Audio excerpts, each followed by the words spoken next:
Welcome to this lecture, my dear viewers and students. In this lecture, we are going to discuss two very special properties of convex functions. Those are the continuity in the interior of the domain of the definition of the function and the existence of directional derivative of a convex function. We shall see that a convex function must be continuous in the interior of the domain of the definition of the function, and therefore if there is any discontinuity of a convex function, they must be occurring at the boundary of the domain of definition of the given function. Not only this, eventually this continuity is followed by another higher property of convex function, that is Lipschitz continuity. We shall see that any given convex function is locally Lipschitz, and further ahead, even if the function given convex function is not differentiable, the function has directional derivative at any interior point of the domain of the definition. We note that the function you are not assuming differentiable, it is just any convex function which might have discontinuity at the boundaries. You could somehow prove that the function must be continuous. Not only it is continuous, but also any convex function which is not given to be differentiable but is having directional derivative at any given interior point of the domain of the definition. Very fascinating result. And afterwards we will try to find a few characterizations of convex functions through which we can check the function f is convex, and also the reverse way, if the function f is convex, then that result must be holding true. Well, so let's start our class with the first property about continuity of a given convex function. So let's start our class with a question, placing a question before you is the following question: is every convex function continuous?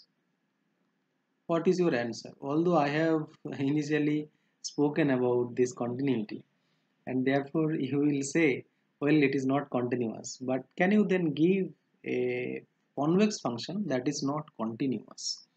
Well, towards this, the answer is obviously no. And if there is any discontinuity, it must be occurring at the boundary of the convex function. Here you consider this function a simple function uh, which has convex figure but has discontinuity at the extremities. You consider the function defined in the closed bounded interval -1 to 1, real valued function. You consider this function f has to be convex but it has to be discontinuous. So if discontinuities are occurring, they must be occurring at the boundaries. And keeping this at mind, let me define at -1 1 the function value is equal to 2, and you consider the parabolic graph in between -1 to 1. This graph of the function is for this function is the following. Here is your 1 location, -1. At -1 1 it has function value is equal to 2. Here is my y-axis, and here is my function value 2, and here is function value 1. Fine. And at -1 and 1 it has discontinuity, but we note that the function follows the convexity property, because any chord you consider joining any 2 points, here to here or here to here, anywhere you consider the chord, and you observe that the graph of the function lies below the chord, below the line segment joining any 2 points on the graph, and therefore this function is convex but discontinuous at -1 and 1, and therefore a convex function must always not be continuous. However, the result as follows shows that any convex function is always continuous in the interior of the domain of definition. So let we start with letting a given set S, which is convex set in the n-dimensional Euclidean space. We let S be a non-empty convex set and f be a function that is convex on S. Fine. Then f is continuous on the interior of the set S. Fine. And this result I'm not going to prove it because there is a little construction on the proof and we are not going to prove it. If you find it is difficult, let me know. I will make you understand this. But for the proof, please follow the Bazara-Serali-Setti's book, page number 100. In the page number 100, you will find, in the third edition obviously, I am referring the third edition book of the Bazara-Serali-Setti's. Page number 100 you look on and you will find that the proof of the continuity in the interior of S of a convex function is given there. Next interesting fact is about Lipschitz continuity. If a function f is convex, then it is locally Lipschitz in the interior, not only continuous in the interior of S, but also it is locally Lipschitz. And that local Lipschitz property is followed from theorem 2. The theorem 2 says the following. It says that let f be a convex function on the convex set S subset of Rn. Obviously we are assuming here non-empty and therefore you might ask this question to me, is an empty set convex? I put the question rather before you. Is an empty set convex? Try to think. And for a convex function we consider, suppose K be a compact set that is a subset of the set interior of S, then f is Lipschitz on the compact set capital K. And for this proof also I am not going to prove this fact. It is again a very long proof. We don't have much time to prove it, but let me give you the original source of the proof. It is not a book, but it is rather proved in by a set of mathematicians in the journal the Mathematical Monthly by American Mathematical Society. The original source for the proof is, you please look on the volume number 79 in the year of 1972, page number 1121 to 1124. Under the title this paper was published. The title was Every Convex Function is Locally Lipschitz. This was the title, and here you will be able to observe the proof of the theorem 2. Fine. And from the theorem 2 we note that if you know the proof of the theorem 2 or if you know the result of theorem 2, then obviously theorem 1 is followed from theorem 2. Why? This is due to the following fact. Theorem 2 essentially says that you consider the interior of the set. Let's suppose this is my interior of the set inside points, not including boundary points. This is my interior of the set S. Here, oh sorry, the set S is convex. So I should draw here a convex function, a convex set. Sorry, I'm very sorry. And any convex function is defined only on convex set. And why? Otherwise, what will happen in the inequality of defining convex function? We note that we have this inequality. F of lambda x1 plus you have 1 minus lambda x2 is less than equals to something. And here you note that if the set S is not convex, then this point in the argument of f might not be belonging to S. Fine. And therefore, for convex function, the domain of definition S must be convex. Anyway, so here we are trying to discuss about theorem 2. In theorem 2, we note that it says that you consider any compact set. By compact set in an Euclidean space, what do we mean? We mean a closed and bounded set. So a compact region you consider, a closed and bounded region inside the set S. In particular, at any point x bar, you can just consider a delta neighborhood. At any x bar, you consider the delta neighborhood of the point. If you consider x bar from the interior of the point, interior of the set S, then what will happen? Due to the definition of interiority of the point x bar, you will have a neighborhood of the point x bar, a delta neighborhood of the point x bar, such that the delta neighborhood is lying inside the set S. If b delta x bar is inside the set S, then with half radius, the set you consider, not only open ball but also the closed ball you consider, including the boundary.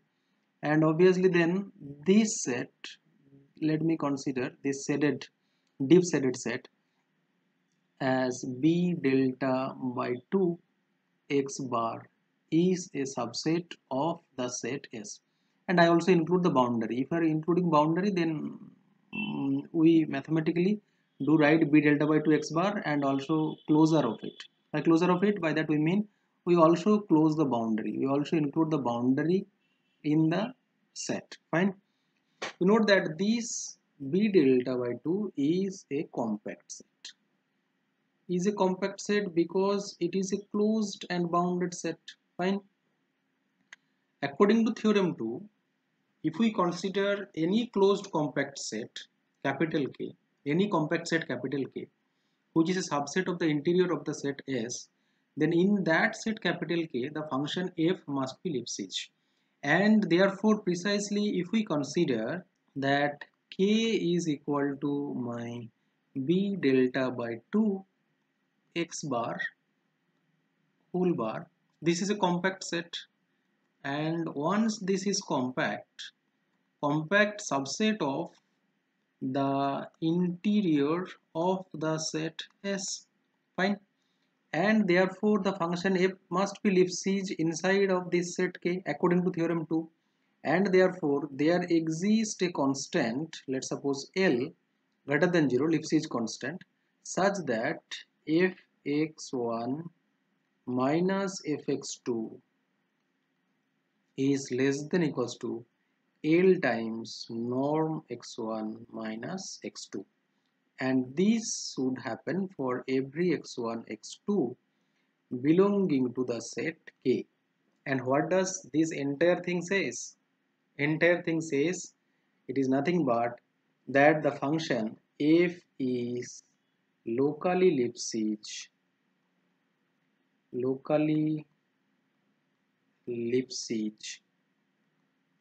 at the point x bar. Fine.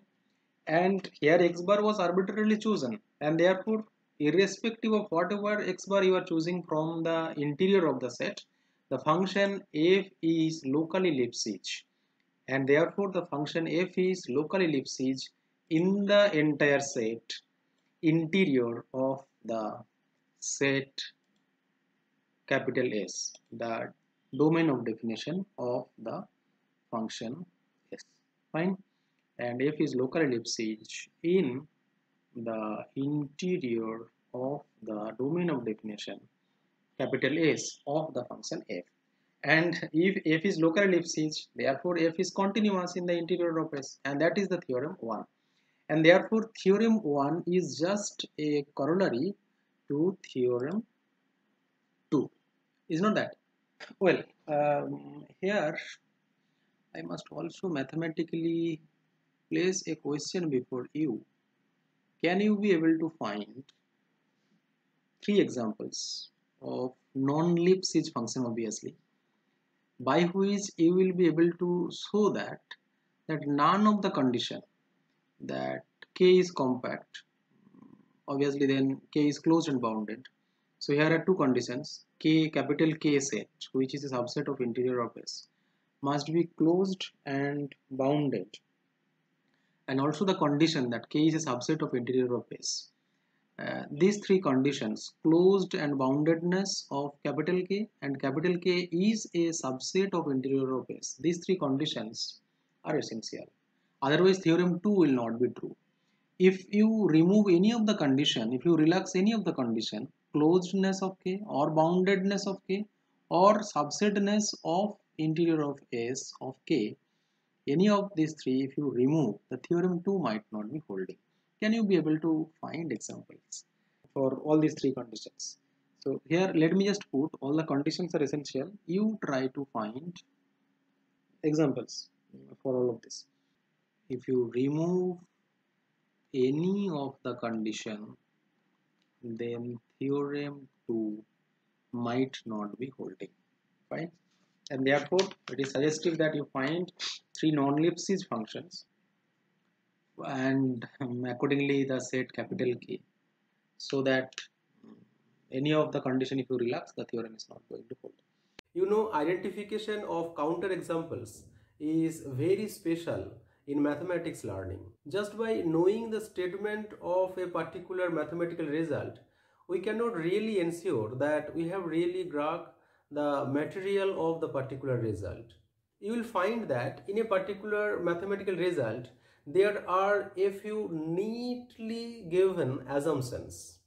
And once those neatly given assumptions are true, after the derivation of the result, certainly you will have a neat conclusion. This conclusion is so neat that once these assumptions are satisfied, certainly this conclusion is going to hold. Now, in order to grasp the material, every minute details or every corner of the particular result, what is suggestive in mathematics learning, that you go for relaxing the assumptions one after another and then check by relaxing the first assumption, is this conclusion is continued to hold. If yes, then you can relax this assumption, right? And your result gets strengthened. But if you see that by relaxing this particular condition, your neat conclusion is not going to hold, then obviously this assumption is really necessary to hold this particular result. Now, in order to certify that a particular assumption of your theorem is really necessary, it is suggestive that you go for finding an example, a neatly mathematical example, in which this particular condition is not satisfied but other condition is satisfied, and you will see that for your chosen example this conclusion is not valid, and therefore that mathematically certifies that this particular assumption was really necessary to hold this particular result. The identification of certain examples that certifies that this condition was really necessary is very special in mathematics learning. We call such examples as counter examples in mathematics. Counter examples, identification of counter examples are really very special in mathematics. That really certifies that you don't have to go for the derivations and then find that your conclusion is not valid. Rather, you go for identification of an example that satisfies these three assumptions. Dropping out a particular assumption, your result is not going to hold. So in this way, you go for dropping one or more conditions of your assumptions and then check whether your result is again going to be holding true or not. Now here there are certain critics from the practical viewpoint of certain particular mathematical result. Practitioners always look into a particular theorem or a mathematical result from its viewpoint of practical applicability. When some mathematical results goes with neatly given some assumptions, practitioners always they criticize that it might happen that a particular realistic system is not going to satisfy all these conditions, and hence your all these derivations are going into vain, that they are of no use. Now there is a nice reply by Professor von Neumann for this such scenario when practitioners criticize certain mathematical result. It was 1948, sometime mid of 1948, when the meeting of Econometric Society of Wisconsin was held, and in that meeting George Danzig was presenting his derivation of simplex method for solving linear programming problems. George Danzig was that time very young. He was just graduated, had his PhD, and then presenting his work on linear programming. And in that meeting, several big sorts of statistics and mathematics were present, like von Neumann, Koopman, Hotelling, Tucker, and so on.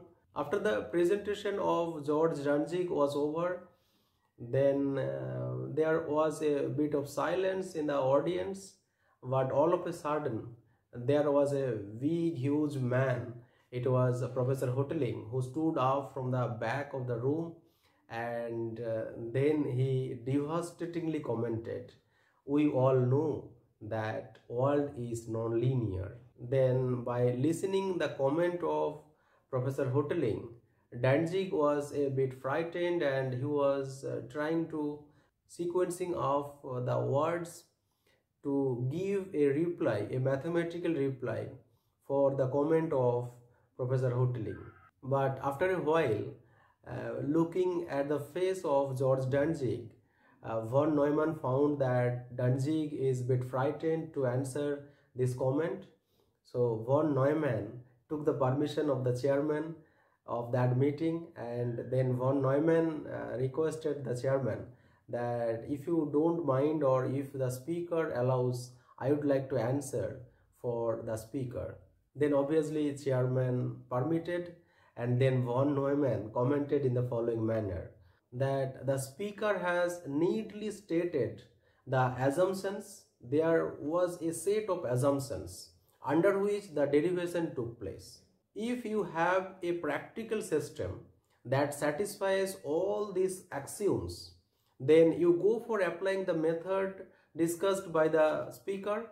But if your system does not fit into these axioms, then nobody is forcing you to apply the result or the discussion given by the speaker.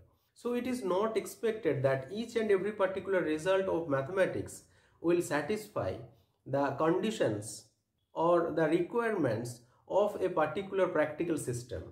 But in case your practical system at your hand is going to satisfy the axioms, the assumptions of a particular mathematical result, then your system is going to certainly behave like the conclusion of the result. And that is the beauty of mathematical results. And the prime beauty of mathematical derivations is that once your practical system is going to satisfy all these axioms, then mathematicians have taken care of all the derivations inside.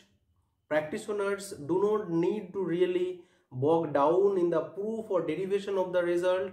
And once your system is going to satisfy all these axioms, your system will certainly going to behave like the conclusion of the mathematical result. And therefore, in order to grok the matter or the particular sense of a particular theorem, it is suggestive that you go for checking whether all these axioms are really necessary or not. If a certain axiom is not necessary, you please go for dropping out a particular the assumption, so that practitioners will feel that your result is not having several mathematical assumptions, and thereby you are strengthening your result, that your result is requiring only a few assumptions, and satisfying these assumptions your result is going to hold. Now let me move ahead to the next result. Next result is really fascinating. When I was a student, I was really surprised to know this result. It is about existence of directional derivative. It precisely states the following. It states that let f be a convex function on the convex set capital S, which is a subset of Rn. Fine. Then you consider any x bar in the interior of the set S, the directional derivative, which we denote by f dash x bar d, exists for any d in the n-dimensional Euclidean space. Fine. As this is fascinating, I mentioned, you also are surprised, I guess, by knowing this result. Here you note that we have not assumed any differentiability of the function f, and from convexity of the function f, the directional derivative existence is followed. Now let me prove this fact. Let me not skip all the proofs. Let me prove this fact.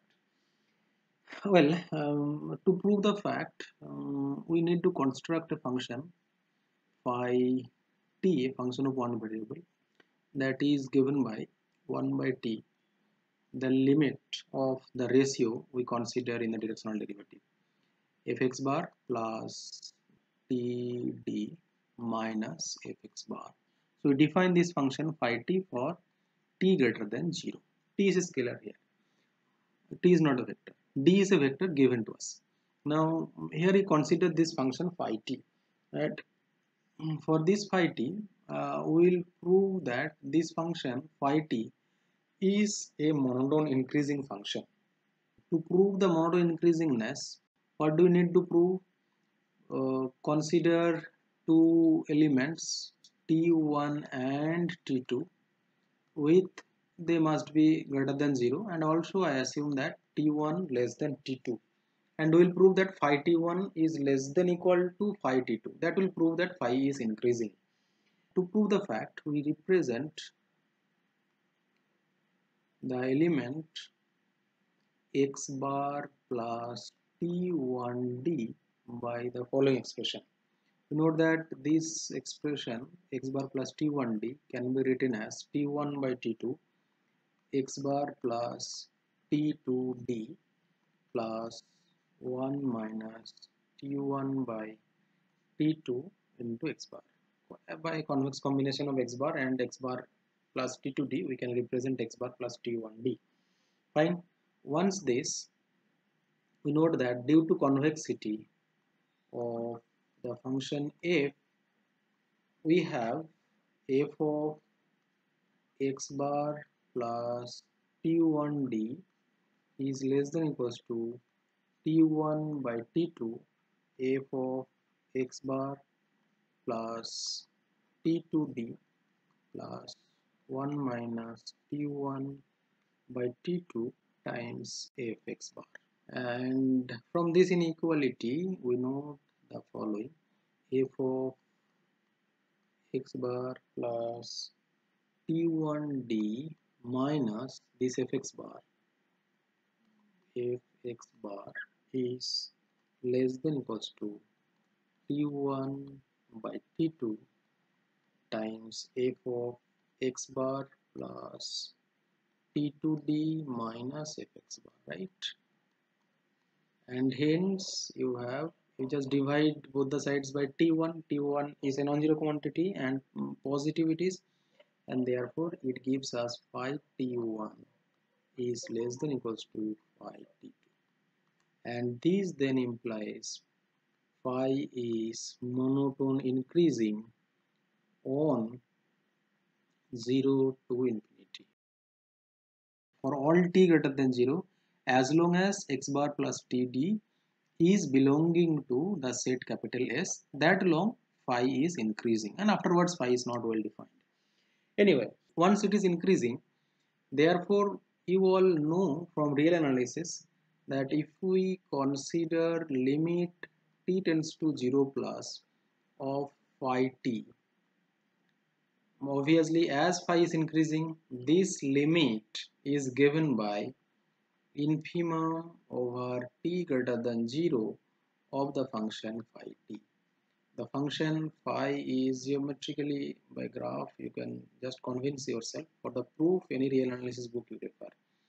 Here you note that the function phi is monotone increasing function. We note that then if you try to find limit t tends to 0, t tends to 0 plus, if I move from the right hand side towards 0, and then what we find is that obviously as it is monotone increasing, the greatest lower bound here is the limit value. Here it can be also possible that it coming down to minus infinity. It is also possible, but for existence of limit we mean it is existing finitely. So now next, what do we prove? That this phi t is bounded. Once phi t is bounded by certain value, let's suppose phi t is bounded by this level, that means phi t cannot become below of this level, below of this particular level, and then you are sure that phi t can not move towards minus infinity, and therefore this infimum will exist. And therefore our task before us is next to prove that phi t is bounded. How do we prove phi t is bounded? That is followed from the local ellipsis property of the function f. And let us now prove that the function phi t is bounded. How do we prove it?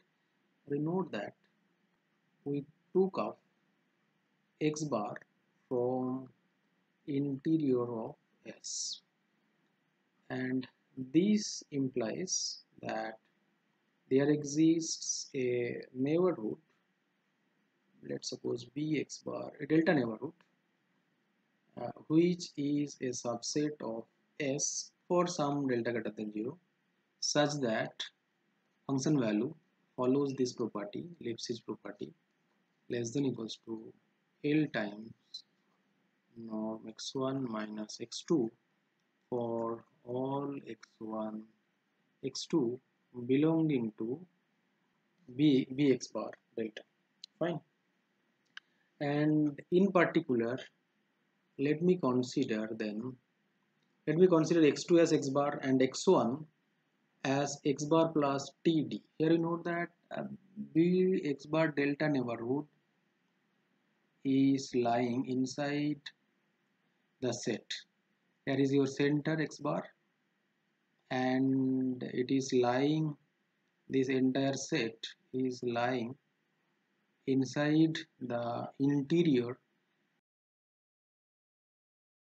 This is your interior of S, and x bar is a point in the interior of S, and there exists a delta neighborhood. Let's suppose this is my delta neighborhood, and in this delta neighborhood of x bar you have the local ellipsis property, and therefore in particular if I consider x2 as the point x bar and the x1 point as the point f of x bar plus td, and we note that not for all t f x bar plus td is inside the B delta neighborhood, but as x bar is the center of this delta neighborhood, there exists a length, let's suppose this much amount of length, and even smaller than that also you can consider.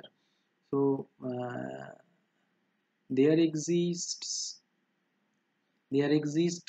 or eventually with the same delta let us work, and accordingly this implies for all t belonging to starting from 0 to till delta, we note that x bar plus td, well td depending on this d might not be unit vector, and therefore uh, this length might not be delta, and therefore there exists certain epsilon. Epsilon is obviously defined by delta by norm of d. With that particular epsilon, we note that any x bar plus td is belonging to the B delta neighborhood. Fine. And therefore here this is equal to L of norm td. Fine. And this implies then here this f of x bar plus td minus fx bar, this is nothing but t times phi t, right, due to the definition of phi t, and this implies your function phi t is less than equals to L norm D for all t belonging to 0 to epsilon. So you have a small epsilon such that phi t is bounded by this quantity L times norm D in the neighborhood 0 to epsilon, and therefore limit t tends to 0, phi t, as phi was not increasing, it is given by infimum value of t greater than 0. As it is increasing, the infimum value, as phi t is increasing, and therefore I can consider t is eventually lying in between 0 to epsilon phi t. Same infimum you will obtain because phi t is increasing, and therefore if you restrict yourself in between a small neighborhood of t, and afterwards this small neighborhood, this is your epsilon, afterwards small neighborhood, we know that the function is bigger than this particular value. Function value is bigger than this much height, and therefore what will happen, the infimum of the function is obviously below the function value, in between this, is not that, in between the range beyond epsilon, and therefore infimum for in the range t greater than 0, for every t greater than 0 phi t, infimum if you take, that is eventually as phi is increasing, that will be equal to infimum over t from 0 to epsilon phi t, and this infimum is obviously is a finite quantity because phi t is bounded. Due to the boundedness property, let's suppose, let me put it as a star, finite by star, and therefore the directional derivative of f exists at x bar along the direction d. Fine. This is what the proof, and we note that this proves that the function f is having directional derivative even if the function f is not differentiable, but the function has to be convex. Now let me move ahead to find few results on characterizations of convexity. Towards this we will have zeroth order characterization, then first order, then second order. By zeroth order characterization, we mean we will depend only on the function value, and we are not going to assume that the function f is differentiable. And depending only on the function value, that's why it is called zeroth order. In first order, depending only on function value and its first order derivative, that's why it is called first order. In the second order condition, you can take information of the function value, information of gradient value, and information of up to second order derivative of the function. That's why it is called second order characterization. In zeroth order characterization, we'll have two important facts. The first fact is the following, that a function f is convex if and only if it is convex along any direction. In zeroth order characterization, we have the following theorem. Theorem 1, that a function f is convex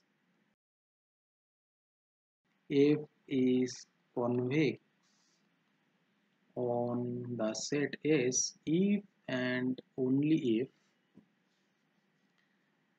consider any direction d and define a function of one variable by f of x bar plus td, you consider here t greater than 0, on the domain of the function g. What is the domain of the function g? Domain of the function g is set of all possible t's, obviously t greater than 0 here, such that x bar plus td is belonging to the domain of the function f. If we consider the domain is the entire set S, then you can replace this dome f is equal to capital S. This is convex on dome G, and this should happen for any x bar belonging to interior of S, and for any d the direction d. For any direction d, you consider any x bar, any d, and then you restrict the function f in x bar plus 2d. Let me just graph out how does it look like. Let me consider a graph of the function. Let's suppose my graph of the function f is the following. Here is my x1 axis, here is my x2 axis, and here goes your function value axis z. And let me say the graph, the surface of the function is looking like a surface like this. This is my function surface. Z is equals to fx. And let's suppose I have the point x bar is over here, and the direction is, let's suppose this is my direction of d. Fine, this is my direction d. Then along this direction, obviously what you have along this direction, you if you are focusing a direction emanated from x bar and d, and that will fix a plane passing through x bar and parallel to d. Fine, and accordingly let me suppose this is my plane containing x bar and along the direction d. Fine, containing the line x bar plus dd. Fine, and this plane obviously will intersect the entire surface into a curve. Let's suppose here, let me draw out. Let's suppose this is my curve. Fine, this is the intersection of the this red plane and the surface of z equals to fx, and this is my function gd of t. Fine, and if corresponding to every d and corresponding to every x bar gdt is convex, then the function f must be convex. Vice versa, if f is convex, then gdt will be convex, and reverse way, if for every x bar and d gdt is convex, then the function f must be convex. Proof for it is straightforward. Let me just prove the reverse result, and forward result you can prove similarly. So we let gdt is convex for all d and x bar, but f is not convex. Fine. If f is not convex, then what will happen? If f is not convex, therefore there exists obviously then a pair of points x1 x2 belonging to the domain of definition S, and there also exists a lambda bar belonging to 0 and 1, such that the inequality of convexity fails. That means lambda bar x1 plus 1 minus lambda bar into x2 is greater than lambda bar times fx1 plus 1 minus lambda bar times fx2. If this is going to happen, can you be now able to prove that you will have at least one gdt which is not convex, and accordingly your result will be proved. Fine, so this will now imply, let me consider x bar as follows. So here let me consider the point x bar as x2. Why x2 I am considering? This is due to the fact that on the left hand side you have f of x2 plus lambda times x1 minus x2 is greater than lambda bar fx1 plus 1 minus lambda bar into f x2. Fine. This implies take x bar equals to x2 and d equals to x1 minus x2. If we take this, then what will happen? This will say that gd of lambda is greater than, you note that fx1 is what? Fx1 will be given when here lambda is equal to 1, and therefore you will have here then lambda bar times, well, here you have lambda bar times g of 1 and plus 1 minus lambda bar g of 0. Fine. And this shows what? As lambda, you can think of it is lambda bar times 1 plus 1 minus lambda bar into 0, and this implies that gdt is not convex, which is against your hypothesis that you have assumed that gdt is convex for every d and x bar, but here you have found one gdt which is not convex, and therefore the reverse part of the theorem is proved. Similarly, you can prove the forward part. Similarly means exactly in a similar way. Fine. Exactly in the process. By this process, now you just assume that the function f is convex.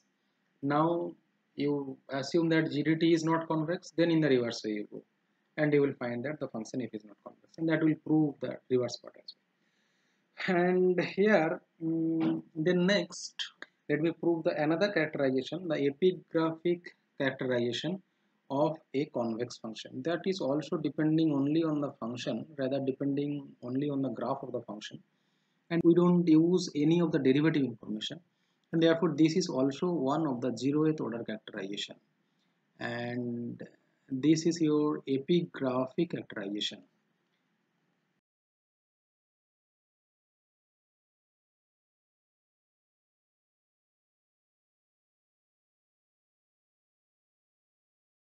The important characterization of a convex function is that a function f is convex if and only if its epigraph is convex. This is also a zeroth order characterization. So a function that is defined on a non-empty convex set, then f is convex if and only if ap of f is convex. Here let me put a special note so that you will not forget that epigraph of a function f is a subset of n plus 1 dimensional Euclidean space, because here x is n dimensional, capital X, this set is a subset of n dimensional Euclidean space and cross multiplied with capital R, and therefore it is a subset of R n plus 1, and more precisely it is a subset of S cross R. Let me prove it. Proof is very simple. Very simple means 2-3 lines proof. A simple logic you have here. Let's suppose the function f is convex, and then we'll prove that the epigraph is convex. Now, how do we prove epigraph is convex? For epigraph is convex to prove, let me consider a pair of points x1 alpha 1 and x2 alpha 2 belonging to epigraph of f. Fine. And also we assume a lambda in between 0 and 1. Fine. Open 0 1 or close 0 1. Close 0 1s are not to be checked, because by when lambda is equal to 0, then this will be x1 point, and when lambda is equals to 1, this will be x2 alpha 2 point, and therefore we are not in, and they are already assumed that they are inside the set APF. So what we have to prove? Required to prove that lambda times x1 alpha 1 plus 1 minus lambda times x2 alpha 2 belonging to epigraph of f. That is what we need to prove. That is, we have to prove that this coordinate lambda x1 plus 1 minus lambda x2 lambda alpha 1 plus 1 minus lambda alpha 2 is belonging to epigraph of f. That means what we have to prove? That means we have to prove that f of lambda x1 plus 1 minus lambda x2 is less than equals to the second component of this coordinate 1 minus lambda times alpha 2. That is what we have to prove, and this proof is followed from the convexity property of the function. And we note that due to convexity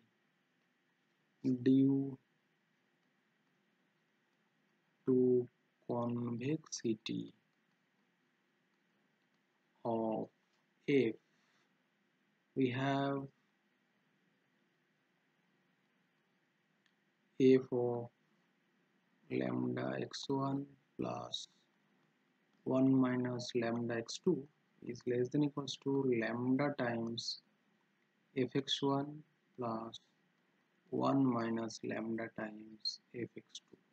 But as x1 alpha 1 is belonging to ap of f, and therefore what we have is fx1 is less than alpha 1, therefore it is lambda alpha 1 plus 1 minus lambda fx2, as x2 alpha 2 is belonging to ap of f, therefore fx2 is less than equals to alpha 2.